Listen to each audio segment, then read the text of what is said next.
ആ അതാണ് play ground. Play ground? അത് വീടല്ലേ? ആ വിഷ്കണ് ജാനുവിന്റെ വീട്. നീ വേഗം ചെല്ലി, അകത്താരുമില്ല. അത് നിനക്കെങ്ങനെ മനസ്സിലായി? എടാ ഉമ്മറത്ത് പച്ചച്ചില്ലുള്ള ചിമ്മിന് കത്തിരിപ്പുണ്ട്.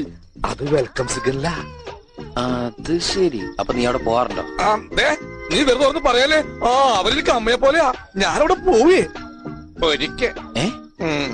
ഒരു വൈകുന്നേരം 5:30-6 മണി, ഏതാണ്ട് സന്ധ്യാസമയത്ത്, രാത്രി ഏകദേശം 1-1-2-3 മണിയേക്കാണ്. ഒരു ചുവന്ന ചുരിദാറായിട്ട് ഞാൻ അവരുടെ വാതിക്ക് ചെന്ന് മുട്ടി. അവര് വാതിൽ തുറന്നു. ഞാൻ സ്നേഹത്തോടെ എന്റെ ഹൃദയം തുറന്നങ്ങോട്ട് സംസാരിച്ചു. അവരെന്നാ മോനെ എന്നൊരൊറ്റ വിളിയാ. നിന്നെ മോനേന്നോ? മോനേന്ന് വിളിച്ചതിന്റെ മുമ്പിലായിട്ട് ഒരു 5-6 വേറെ ഉണ്ടായിരുന്നു. നാട്ടിൽ അതിനെ തെറിയെന്നൊക്കെ പറയും. ഞാനത് ശ്രദ്ധിക്കാൻ പോയില്ല. നമുക്കാ ബന്ധോ വേണ്ട, അവർക്ക് ആ ചുരിദാറും വേണ്ട. അത് ശരി. എന്തായാലും നീ അവിടെ വരെ ഒന്ന് വാ. അവിടെ ചെന്ന് തല്ലു വാങ്ങാൻ ഞാനില്ല. സദാന്താ പിന്നീന്ന് വിളിക്കല്ലേ, ഒരു നല്ല കാര്യത്തിന് പോകുമ്പോഴാണ്. ഒരു നല്ല കാര്യം. എന്റെ പൊന്നുമോൻ കെട്ടുന്നിടത്ത് ശബരിമലക്ക് പോയല്ലേ. ആ ചെല്ലി